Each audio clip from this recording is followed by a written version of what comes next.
This is Vantage, and I'm Alison Lagrange. Let's get started.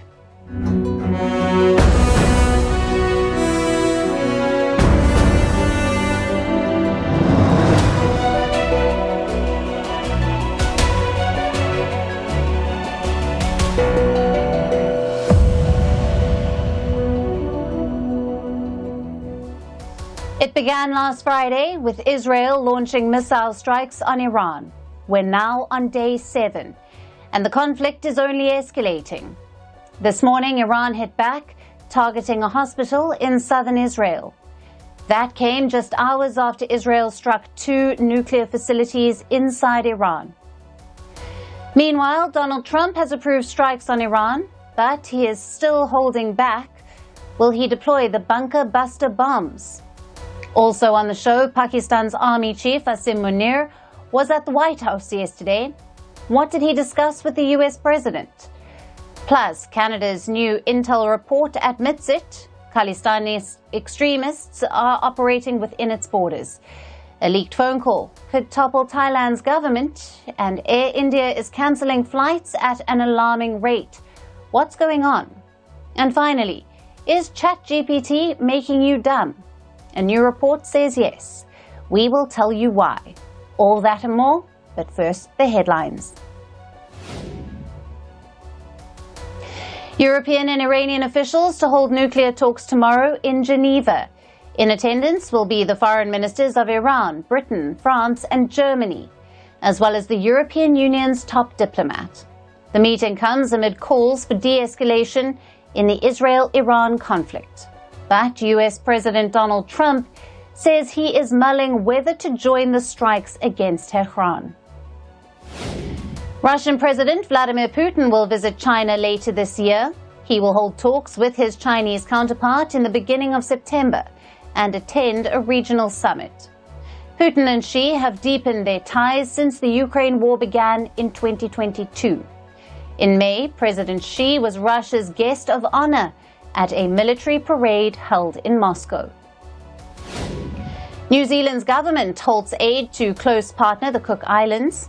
This is after a row over agreements that the Pacific island nation signed with China in February.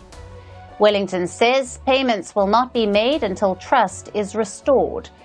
New Zealand is the former colonial ruler of the self-governing Cook Islands. The Bank of England keeps its key interest rate unchanged as UK inflation remains high and risks climbing further due to the US tariffs. But the Swiss National Bank has cut its interest rates to 0%. The Swiss franc is a safe haven investment. It has climbed against the dollar since Trump launched his tariff blitz in April. And US Vice President J.D. Vance joins Blue Sky, the rival of Elon Musk's owned X. Vance asks his more than 4 million followers to join him on the alternative social media platform. Musk has transformed X into a platform for conservatives, but Donald Trump remains an infrequent user. He prefers his own Truth Social platform for communication.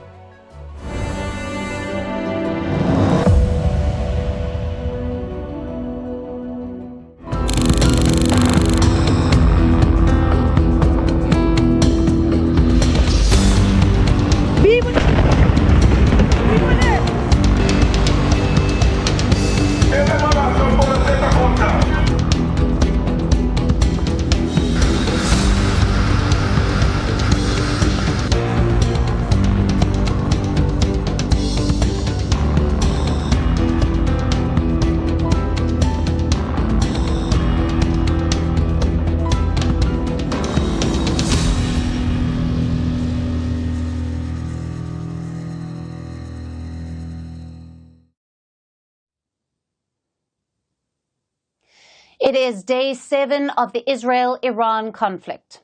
7 days since the first missiles flew. What began as missile strikes has turned into direct hits. There are strikes on cities, strikes on hospitals and military bases, and even on nuclear facilities. This morning, Tehran launched a wave of strikes on Israel. It was the largest missile barrage in 48 hours. The missiles penetrated Israel air defenses, hitting a lot of civilian areas, especially in south and central Israel. The most significant impact was on a hospital, the Soroka Medical Center in Beersheba, which is a city in the south of Israel. It took a direct hit from an Iranian missile.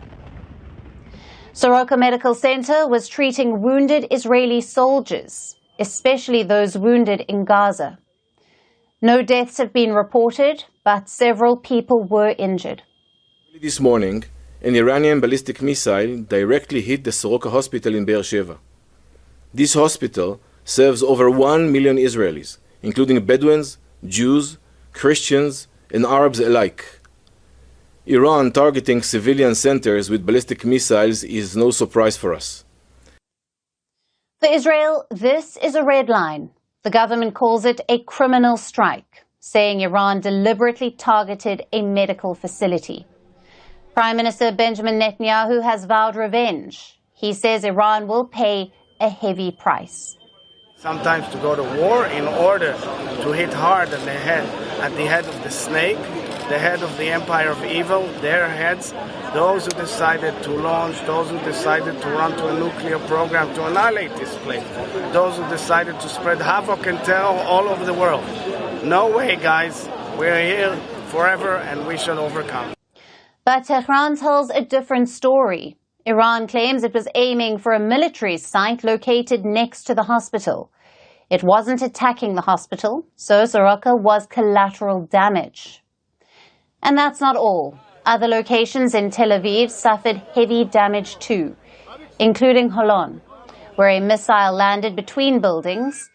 The Israeli Stock Exchange building in Tel Aviv also faced some damage, and over 130 people are injured. Some of them are in critical condition. So this was a significant missile strike by Iran. It's inflicted some serious damage on Israel. And it comes right after Israel's strikes. The overnight attacks included 40 fighter jets. Israel targeted 2 nuclear sites in Iran, the Natanz nuclear facility and the nuclear reactor in Iraq. Now, the Iraq heavy water facility is located nearly 200 kilometers from Tehran.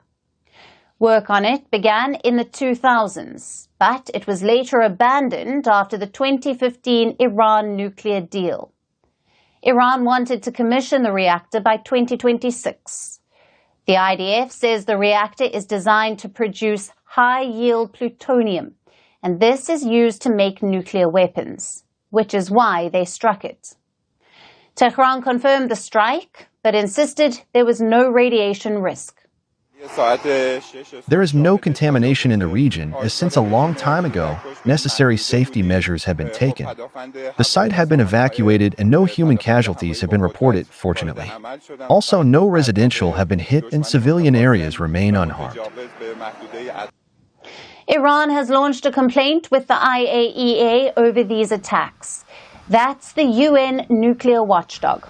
Tehran says Israel is violating international laws. Globally, there are fears of a radioactive leak, but experts claim that this is unlikely. Most of the attacks have been on uranium enrichment facilities, so there isn't much of a risk. But it is clear the conflict is heating up. Israel launched its attack last Friday. Since then, it has killed 585 people in Iran. More than 1,300 Iranians are wounded. Iran has since fired 400 missiles at Israel, and the attacks have killed 24 people, and around 600 people are injured. But as the attacks escalate, so does the speculation about American involvement. All eyes are now on Donald Trump. Trump had once campaigned on keeping America out of foreign wars, but now he is under intense pressure.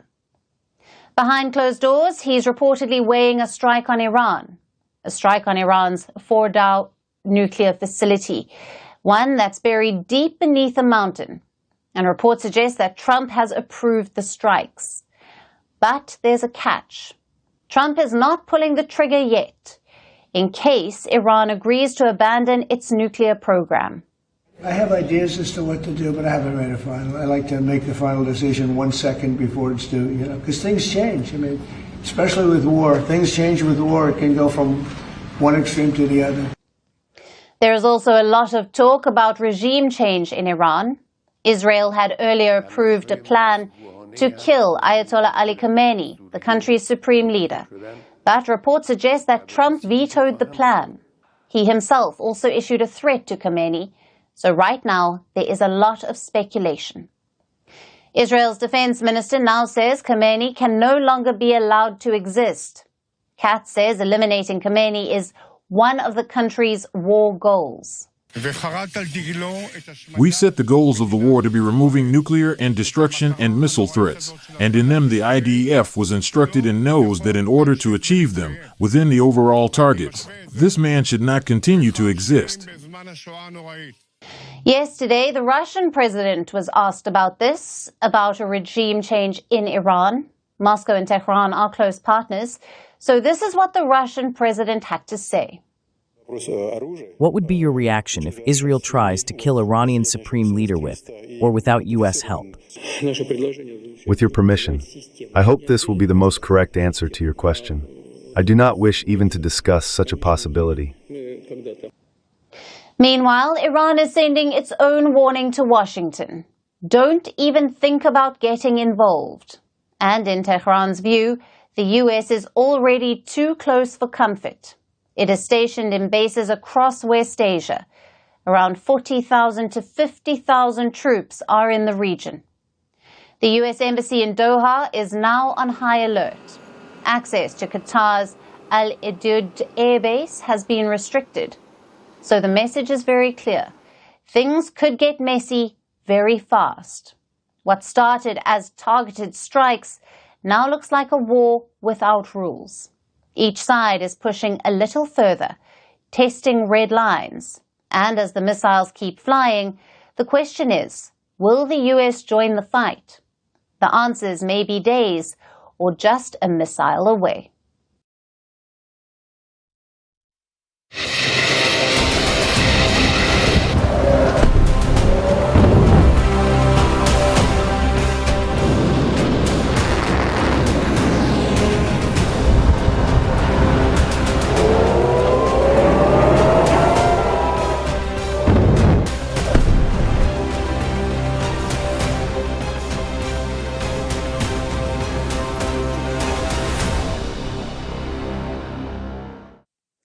Both Iran and Israel are using a lot of firepower, from missiles to rockets to fighter jets.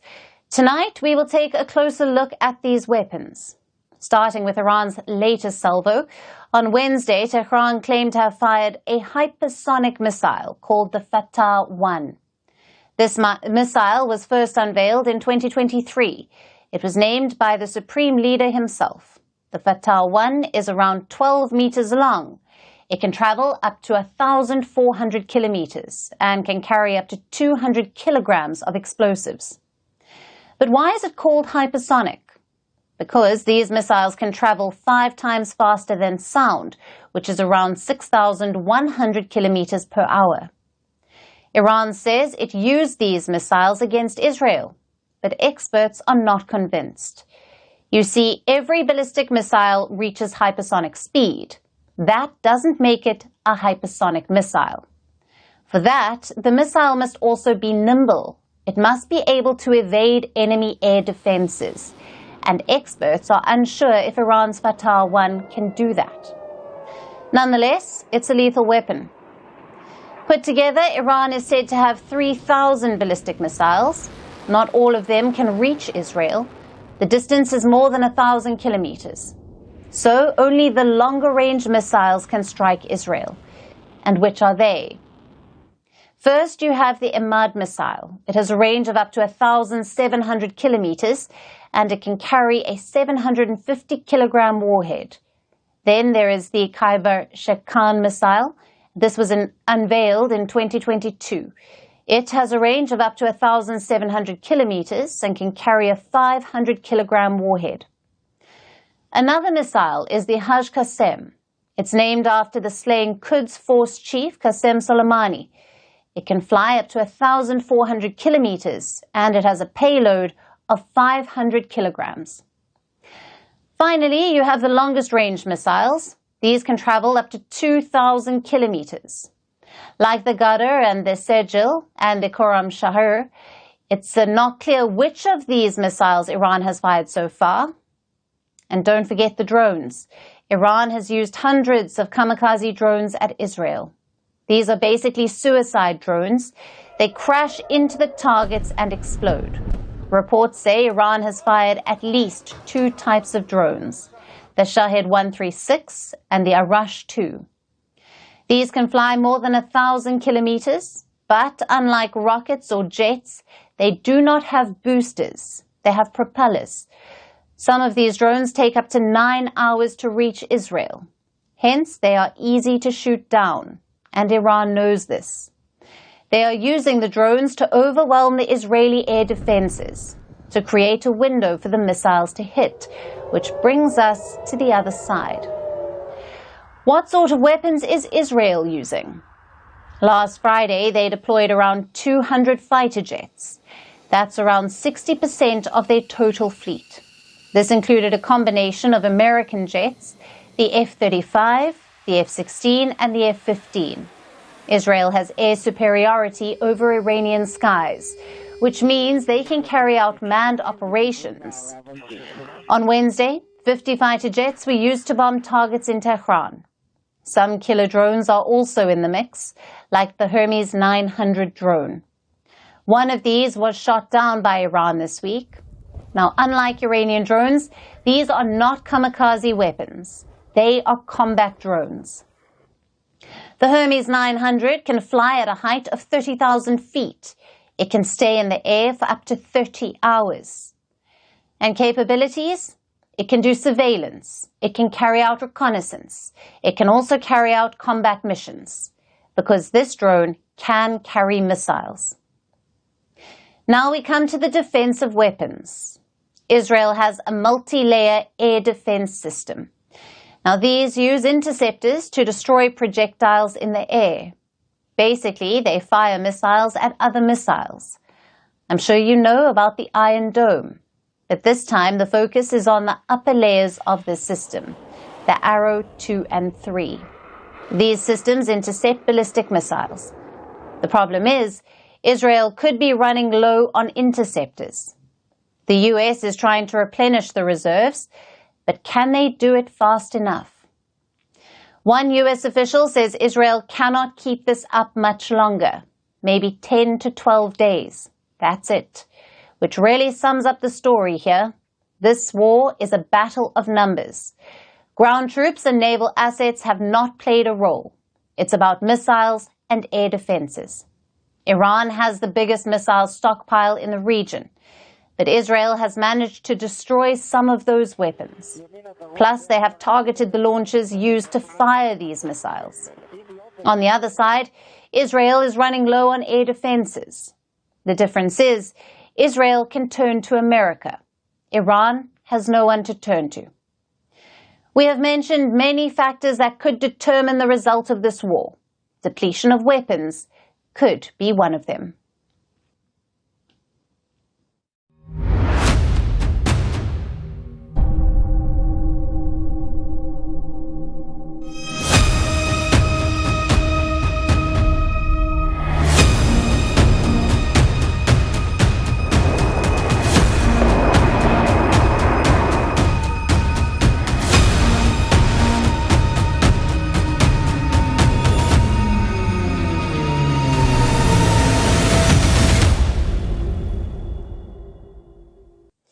It is the crown jewel of Iran's nuclear program, its most important nuclear facility, one that could bring Iran closer to a nuclear weapon. We are talking about the Fordo facility in northwest Iran, one of Israel's main targets in this war. Israel wants to blow it apart, but they can't do it alone. They'll need the US to help them out. Will America help Israel in this mission? Donald Trump is said to be seriously considering the idea. We have the best weapons in the world, by far. So We'll see what happens. I've been asked about it by everybody, but I haven't made a decision. Israel wants Fordo to be destroyed. Fordo keeps Iran's nuclear program alive. The facility has close to 3,000 centrifuges. They can churn out weapons-grade uranium. So as long the Fordo facility is active, Iran will have the capabilities and the capacity to build a nuclear bomb. That's why the Israelis consider it a threat. But taking out Fordo is not an easy mission. The facility is buried deep. It was built under 300 feet of mountain and concrete. So you cannot send a drone or a missile and strike it.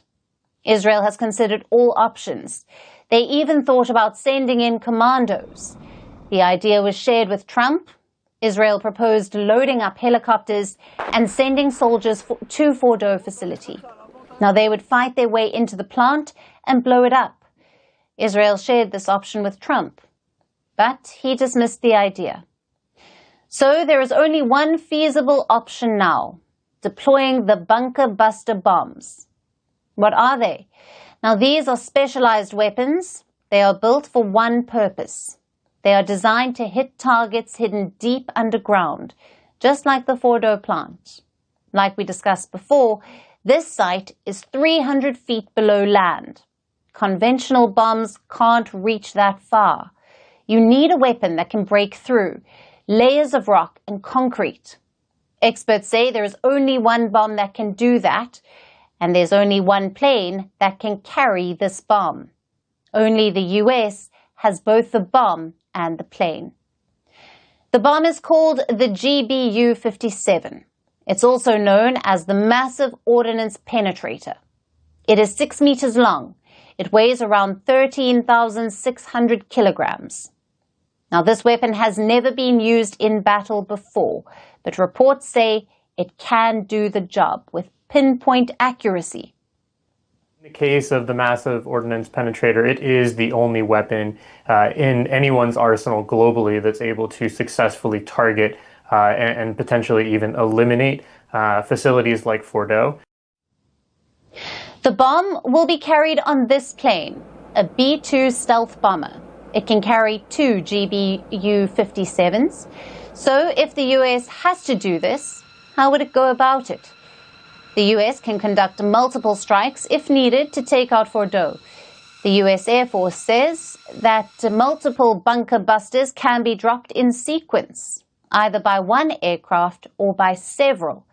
Each strike would chip away at the target until the final strike that reaches deep enough to destroy it completely.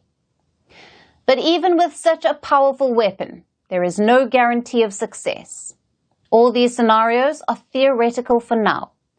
The US has never conducted an operation like this, so chances are that the plan may not work. It's not a guarantee that one or even two of these weapons would be able to successfully take Fordo offline, and certainly even to destroy it. Trump knows this as well. He has been speaking to US defense officials. He has put up a condition. The US should only strike Iran if the bunker buster bomb can guarantee a hit on Fordo. Reports say that Trump has been briefed about the weapon's capabilities, but Trump is not fully convinced. He has held back on giving the green light. This is not an easy decision. It's not just about the mission itself or whether the weapon can do the job. A direct US strike on Iran would be a major escalation. Tehran has already issued a warning. It came from Iran's supreme leader yesterday. The Americans, those who are familiar with the politics of this region, know that America's intervention in this matter is 100% to their detriment. What they will suffer in this regard is much greater than what Iran may suffer. Where does that leave Trump? For now, Trump is leaning on the second option. He's threatening strikes. He wants to see if that pressure brings Iran back to the table. Trump leaving the door open for diplomacy. Yesterday, he claimed Iran wants to talk. He even suggested Iranian officials are open to visit the White House. Iran was very close to signing what would have been a very good agreement for them, and maybe that Could still happen, I guess. They do want to come and see us. They want to see me in the White House. Iran is yet to confirm that. Trump is certainly open to dialogue. But until a deal happens, the fate of Fordo remains uncertain. Israel may not have the capabilities to strike Fordo, but it has still managed to strike deep inside Iran, thanks to the superior intelligence. Israel's spy agency, the Mossad, launched attacks from inside Iran. They smuggled in weapons, they took out missile defenses, and cleared the way for Israeli warplanes to strike targets across Iran. At the heart of it all was intelligence. The fallout of this intelligence operation is now unfolding. Iran has arrested dozens on suspicion of spying. Tehran is now warning citizens to report any suspicious activity. Here's a report. It has all the ingredients of a James Bond film. These pictures were released by Israel's spy agency, the Mossad. Apparently, these silhouettes are of Mossad agents. In the middle of the night, they set off kamikaze drones from Iranian soil. Another set of pictures shows an attack on an Iranian air defense device. It is unprecedented. Israeli agents managed to smuggle weapons into Iran, and they took out Iranian defenses from within. Israel's airstrikes on Iran were more than just a show of force.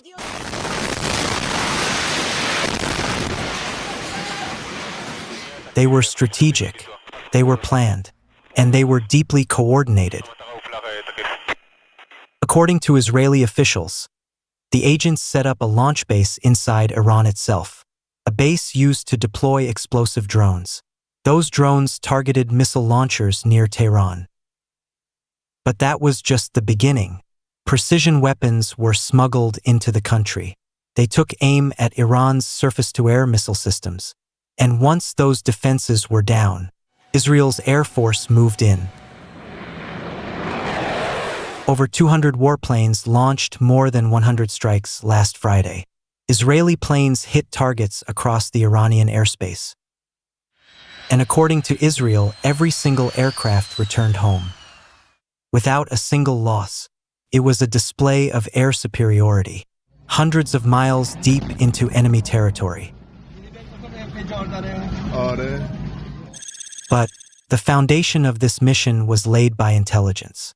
Mossad operatives inside Iran helped in pinpointing high-value targets, from commanders to nuclear scientists and key military installations. Israel's message was unmistakable. Can penetrate Iran's defenses, can strike with precision, and it can do so without any warning. Officials in Iran have now launched a sweeping crackdown. The regime has arrested dozens on suspicion of spying. 28 people have been rounded up in Tehran alone. One man, arrested 2 years ago, was hanged on Monday. It was a message to any would-be informer. But the crackdown hasn't stopped there. Iran is arresting people for posting articles online. In Isfahan alone, 60 people were detained. This is where Israel claims to have struck a nuclear target. Iran's intelligence ministry is now asking the public to report anything suspicious. It has issued warnings about strangers in masks, drivers in pickup trucks, and people with large bags or cameras near military sites. This is the level of fear inside Iran. Mossad's operation inside Iran did more than take out military targets. It has exposed the chinks in Iran's defenses.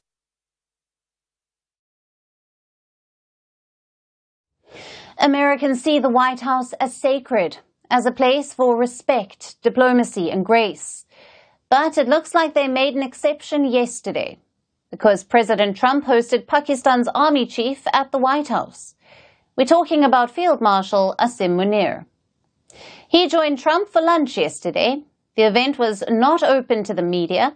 Even Pakistani journalists called it unanticipated.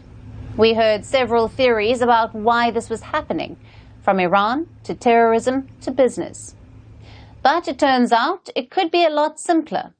The White House said Asim Munir called for Trump to receive the Nobel Peace Prize, and that's why he got the invite. Basically, it was a quid pro quo. Munir sought the Peace Prize for Trump, and Trump rewarded him with a White House lunch. It is usually reserved for heads of state and government. It is very rare for a military leader to get it. Trump was later asked about the meeting. He called it a great honor. I want to thank him for not going into the war, just, ending the war. I'm so happy. There was a deal that two smart people, plus, they had people on their staff too, but two very smart people decided not to keep going with that war. That could have been a nuclear war. Those are two nuclear powers, big ones, big nuclear powers, and they decided that. So I was honored to meet him today. And what's Pakistan saying? Obviously, they are going to town with it. Munir thanked President Trump for mediating a ceasefire with India. He also praised Trump's so-called statesmanship. Islamabad also said that the US president lauded Pakistan's fight against terrorism. They also discussed trade, Iran, and cryptocurrency. Apparently, the meeting was slated to last 1 hour, but it dragged on for 2. Just one problem, though. Most of these claims are based on lies. Trump did not mediate a ceasefire between India and Pakistan. It was Islamabad that sued for peace. Prime Minister Narendra Modi made that clear to Trump on Wednesday. Yet he continues to peddle this theory. Listen to what he said hours after his call with Prime Minister Modi.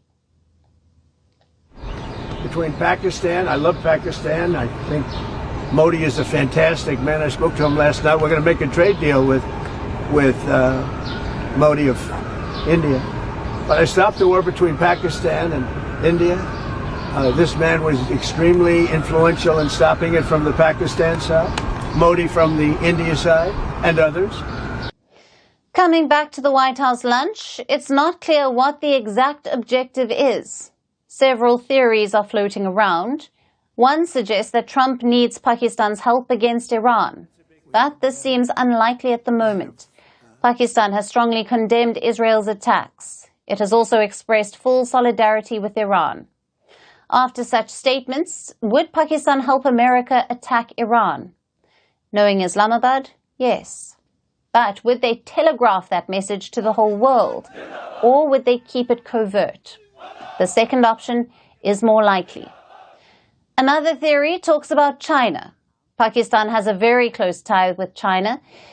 Now, it is a key part of Xi Jinping's Belt and Road Initiative. In fact, China has invested billions in Pakistan. Could Donald Trump be trying to weaken that nexus, to drive a wedge between Pakistan and China? It's certainly possible. Some reports say that America is eyeing bases in Pakistan. In return, they could offer advanced weapons. The third theory is business. The Trump family has crypto investments in Pakistan. Now, the Army's readout confirms that Munir discussed crypto with Trump.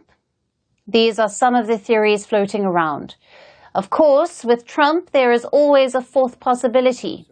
It's not as complicated as it sounds. It's simply a PR stunt. Asim Munir is trying to consolidate his power back home, and this lunch will help him. Trump's predecessor, Joe Biden, never hosted the Pakistani Prime Minister, but Munir got an audience within 150 days. He will sell this as a win. And what does Trump get? An ego boost. Close aides say that he is desperate for a Nobel Peace Prize. Perhaps that's why he keeps claiming credit for the India-Pakistan ceasefire. But in the process, he is damaging his ties with India. Yes, New Delhi prioritizes its relations with Washington, but every country has a threshold of patience, and Trump may have crossed it.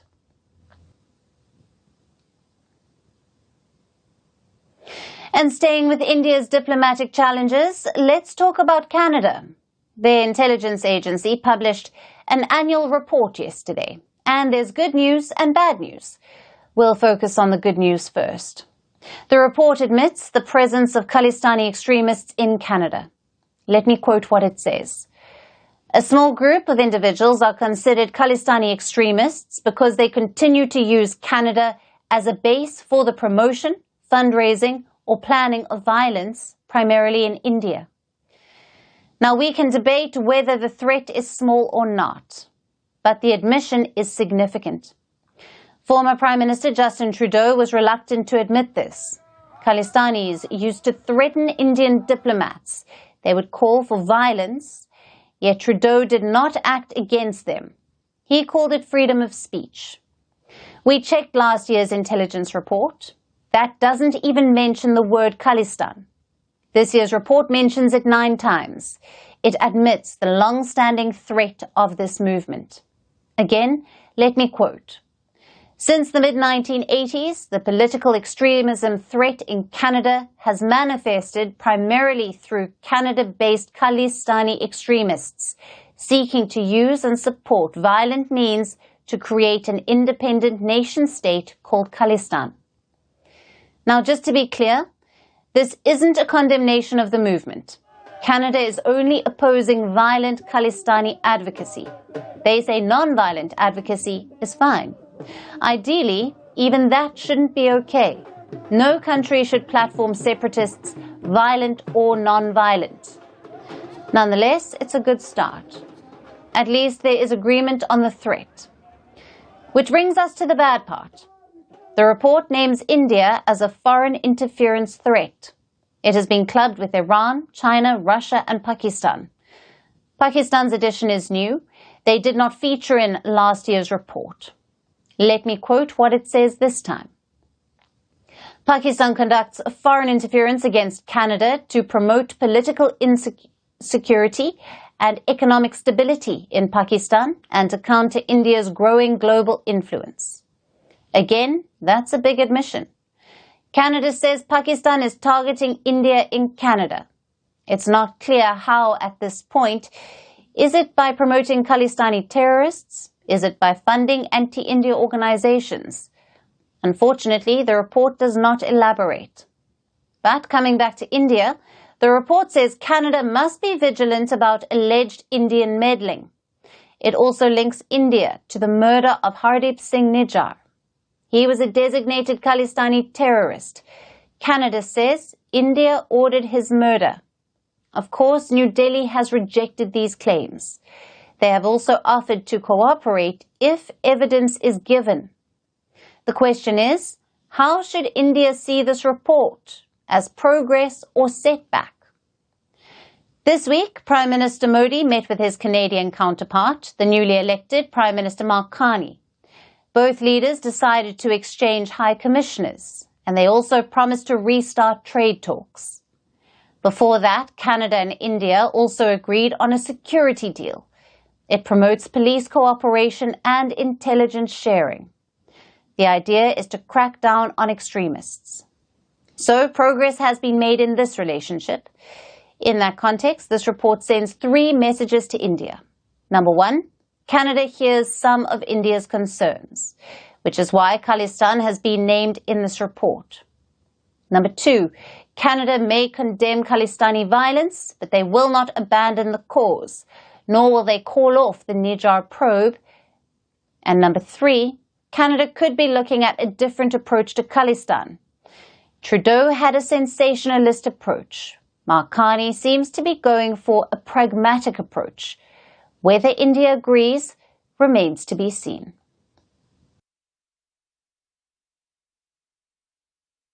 Now let's shift our focus to Southeast Asia, where tensions are escalating between 2 neighbors, Thailand and Cambodia.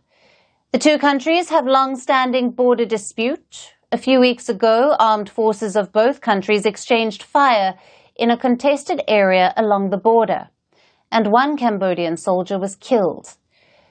Since then, the 2 nations have engaged in tit-for-tat actions, from shortened visa stays for visitors to banned fruit and vegetable imports. And now a leaked call has made the situation worse. A call between the Thai Prime Minister Paetongtarn Shinawatra and Cambodia's former Prime Minister Hun Sen, and the call has shaken Thailand, stoked public anger, and pushed the government to the brink of collapse. Here's a report. Thai Prime Minister Paetongtarn Shinawatra is just 10 months into the job. And now, she faces calls to quit. All thanks to a leaked phone call. A call between Shinawatra and Cambodia's Hun Sen. Friendship between the political dynasties, the Shinawatras and the Hun family goes back decades. Paetongtarn's father is the deposed former Thai Prime Minister Thaksin Shinawatra.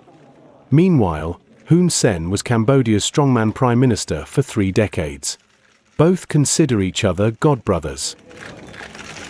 With Thailand and Cambodia stuck in a bitter border dispute, recently, Paetongtarn and Hun Sen had a phone call. Paetongtarn called him uncle, promised to take care of his needs, and said that the Thai military commander just wanted to look cool. Then, the call was leaked.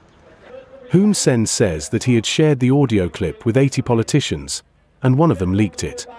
Later, the leader himself shared the entire recording on his Facebook page. And of course, this has provoked public anger. Thai citizens accuse Shinawatra of selling out the kingdom's interests. Paetongtarn has apologized. I told Hun Sen, when people quarrel, they must naturally be on opposite sides. They are going to talk like this. We were trying to play down the situation to show that there was nothing to this issue so we could figure out what to do next. But, all things considered, a conversation like this should never have been leaked in the first place. But this is not enough. So the Thai Prime Minister is battling for political survival. The second largest party in Paetongtarn's ruling coalition has quit the alliance. This is a major blow to the Thai government, which is hanging by a thread. The drama comes against a backdrop of soaring tensions between Thailand and Cambodia. Border disputes between the two neighbors are a long-standing issue, and you can blame colonization for it. The two countries share more than 800 kilometers of land border. In 1907, when Cambodia was still colonized by France, a map was used to separate the country from Thailand. Since then, Cambodia has been using the map as a reference to claim territory. Meanwhile, Thailand argues that the map is inaccurate. This has caused several flare-ups in the past, which have killed and displaced thousands of people. The recent dispute was triggered in May. Armed forces of Thailand and Cambodia briefly fired at each other in a contested area along their border, and one Cambodian soldier was killed. Since then, both countries have agreed to de-escalate the situation, but both have engaged in tit-for-tat actions. They have shortened visa stays for visitors for one another's citizens. Thailand has imposed border restrictions with Cambodia. Phnom Penh has banned Thai films from TV and cinemas, closed a border checkpoint, cut internet bandwidth from Thailand, and now banned imports of fruit and vegetables from there. This week, tens of thousands of Cambodians have also taken to the streets to support the government's stance. So while Cambodia is putting up a united front, the Thai government stands divided. After the leaked call, the Prime Minister has lost the public's confidence, and her government appears to be on the brink of collapse. So if tensions continue, clearly, one of the two bickering neighbors has more to lose.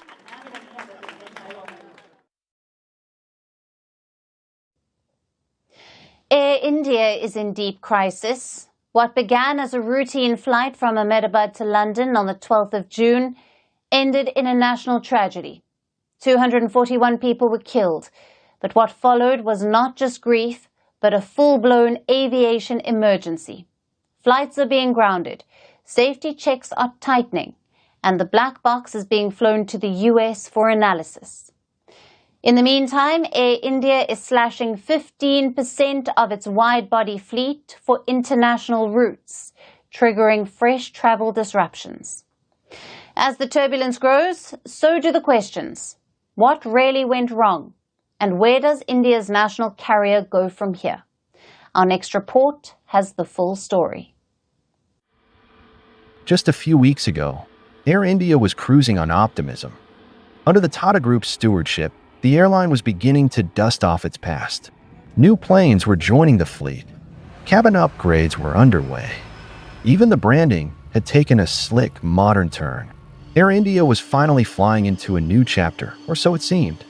Then came June 12th. A London-bound Boeing 787 Dreamliner, Air India Flight 171, crashed into a residential area near the airport in Ahmedabad. The images were devastating. The wreckage smoldering in the heart of a neighborhood. 242 people were on board, out of which 241 were killed. And with that, the entire Indian aviation sector was thrust into crisis mode. What started as a single tragedy has now grown into a full-blown aviation emergency. In the days that followed, the Directorate General of Civil Aviation launched an intensive probe into Air India's fleet. The priority was its 33 Boeing 787 Dreamliners, the same aircraft that went down. Only 26 passed the stringent safety inspections. 7 were grounded. That alone was enough to squeeze Air India's international operations. But public pressure, regulatory heat, and mounting technical snags added fuel to the fire. The result is a new decision from Air India. It plans to cut 15% of its wide-body jets for international operations, at least until mid-July. For passengers, this translated into chaos. Canceled flights, last-minute diversions, long delays, and uncertain schedules. Between June 13th and June 19th alone, 83 Air India flights, both domestic and international, were canceled due to technical issues. This wasn't just turbulence, it was a nosedive into uncertainty. Some had technical failures, some had engine issues, and some were grounded after snags during pre-flight checks. So what exactly went wrong in Ahmedabad? We still don't know. The black box has been recovered from the accident site. It's those bright orange flight data and cockpit voice recorders. It was so badly damaged in the blaze that India had to send it to the U.S. National Transportation Safety Board in Washington for forensic analysis. Until investigators crack the mystery, Air India remains in the hot seat. Multiple countries, India, the US, the UK, are now involved in the probe. Questions are flying. Was it a mechanical failure? A maintenance oversight? A deeper systemic issue? For now, we wait. But in the meantime, the Tatas are staring at a brand in distress. To its credit, Air India is acting quickly. Full refunds or free rescheduling for affected passengers. Transparent communication, at least so far, on flight disruptions. S&D a fresh flight schedule from June 20th to improve predictability. CEO Campbell Wilson has promised full cooperation with investigators and a redoubled focus on safety. Tata Group's leadership has also rallied around the airline. But make no mistake, this is a make-or-break moment for Air India. Experts draw parallels with Malaysia Airlines, which faced 2 catastrophic losses in 2014. It took a decade for them to recover. Air India's climb back to credibility could take just as long, unless it handles the next few months of turbulence with extraordinary care.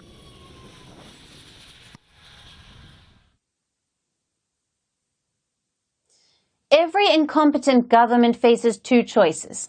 Either you pull up your socks and try and make things right, or you continue to ignore the problems and distract your people. Pakistan has obviously mastered the second one. They have turned distraction into a fine art. So now they are coming after the dark arts. Pakistan's economy is in shambles. Their security situation is deteriorating. Their politics is a mess. So instead, they're focusing on black magic. Islamabad wants to ban black magic, love spells, occults, the works. So what's behind this move? And will it work? Our next report tells you. Pakistan has 99 problems, and one of them is, no, not their terror factories. It's the other kind of dark arts they are concerned about. Occults, jinns, love spells, the whole shebang. Their lawmakers call it a threat to the country's social fabric. So that's what Pakistan is cracking down on. Black magic. In March, the Senate approved a bill. It requires all spiritual practitioners to register with the government. And it plans to punish so-called sorcerers with prison terms of up to 7 years and hefty fines of up to 1 million Pakistani rupees, or about $3,500. Now the bill is moving to the lower house of parliament, where its fate will be decided. But why this inordinate focus on black magic? First, because it is condemned by Islam. It is considered blasphemous. Secondly, because despite this, it is widespread in Pakistan. And so is the deception that comes with it. Spiritual fraud is rampant. People are regularly cheated out of money in return for fake spells. There are cases of people digging up graves to steal human bones for black magic. And of course, who could forget the bizarre conspiracy theories? Like earlier this year, when the Pakistani cricket team lost a match, and their journalists blamed it on black magic. Islamabad says it needs a legislation to combat this. Now, we are no fortune tellers, but considering their state of affairs, it won't be an easy task, and there are 3 main reasons why. For starters, Pakistan is a nuclear-armed state.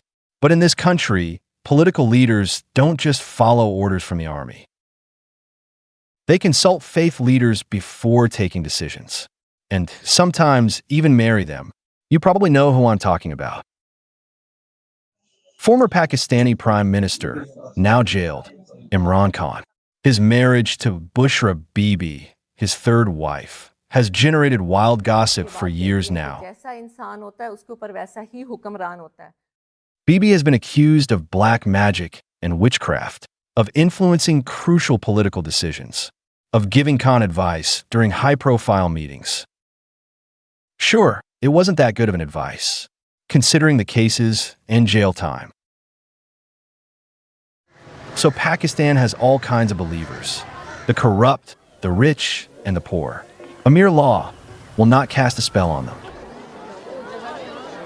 Secondly, dark art practitioners operate in secret. They don't really advertise their talents, so the law is not expected to hurt them much. Thirdly, black magic is not the problem here. The real issue is Pakistan itself. They live from loan to loan, from bailout to bailout. People don't have enough food to eat. More than 11 million Pakistanis face acute food insecurity. Islamabad continues to boost the defense budget. But health spending is less than 1% of the GDP. Their healthcare is crumbling. Essential medicines are out of reach. And there is one doctor for every 750,000 people. This is why many in Pakistan turn to dark magic. They want to know when their family will escape debt, or what may cure their illness. So Pakistan can police the unseen. They can ban jinns and dark arts, all they want. But what they need is a reality check, and maybe a magic wand.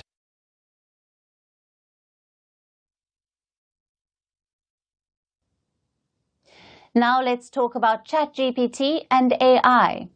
They are the revolutionary tech breakthrough of this decade.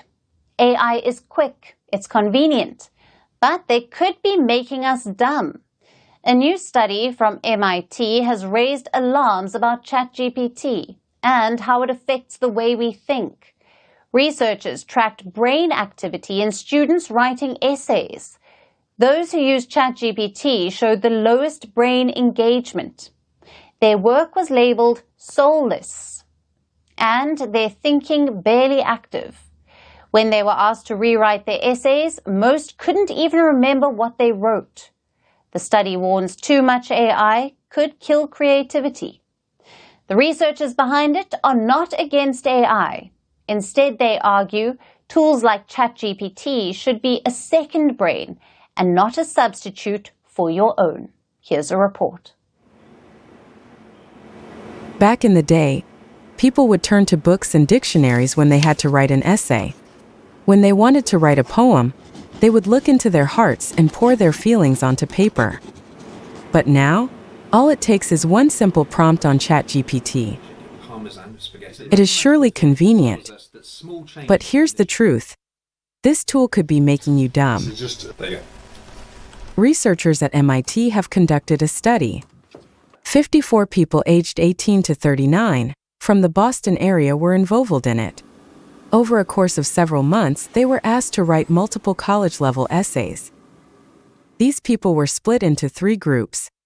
The first group used ChatGPT, the second group used Google Search, and the third group relied only on their brains. While they wrote, researchers tracked the participants through EEG sensors. These sensors tracked how their brain behaved. This helped the researchers see how active and focused their brains were while writing. And guess what?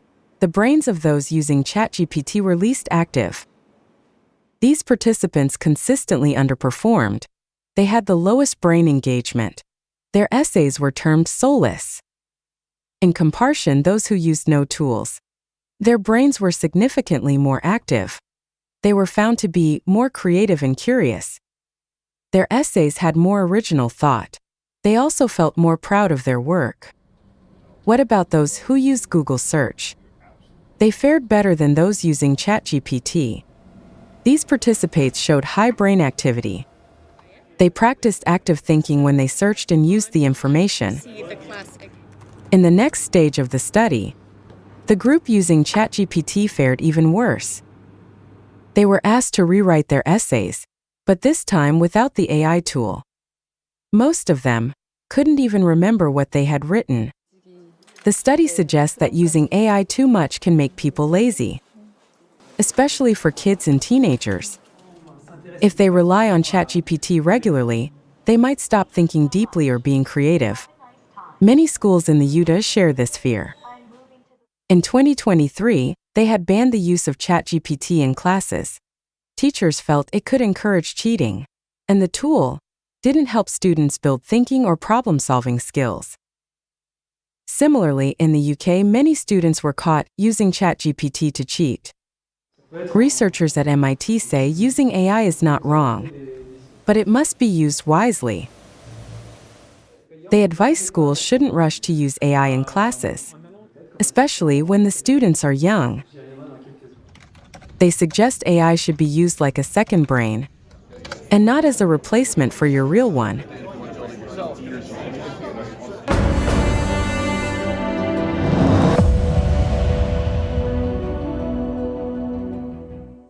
We told you about the meeting between Donald Trump and Asim Munir. We also detailed the official statement. But what do you think happened over lunch? Like we said, the meeting wasn't open to the media, so no cameras around to capture the scenes.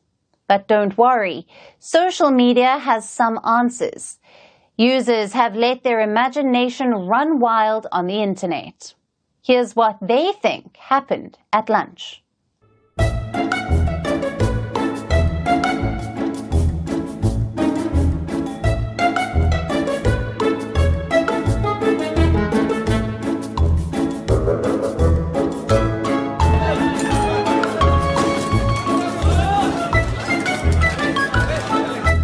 खाना पहले से ही मंगा लिया।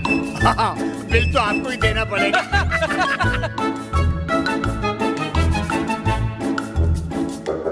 ऐसा cake तुमने जिंदगी में देखा भी नहीं होगा। आज मैं खिलाता हूँ तुझे। इसमें खा लेता हूँ क्या पता।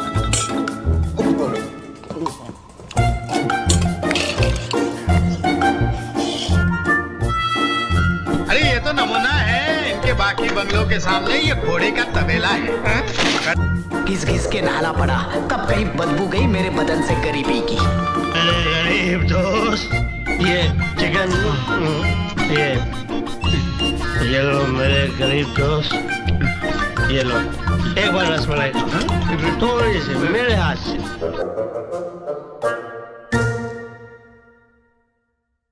And now it's time for Vantage shots, images that tell the story. A SpaceX rocket, which was being tested in Texas, explodes in a dramatic fireball. Protests break out in Buenos Aires over former Argentine president's house arrest sentence. And kites from around the globe soar over Denmark. And finally, taking you back in history, on this day in 1981, India launched the Apple satellite. It was the country's first communication satellite. Ironically, the satellite had to be carried on a bullock cart. This was to create a non-magnetic environment that wouldn't mess with the satellite's antenna. Leaving you on that note, thank you for watching. See you tomorrow.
Hello, this is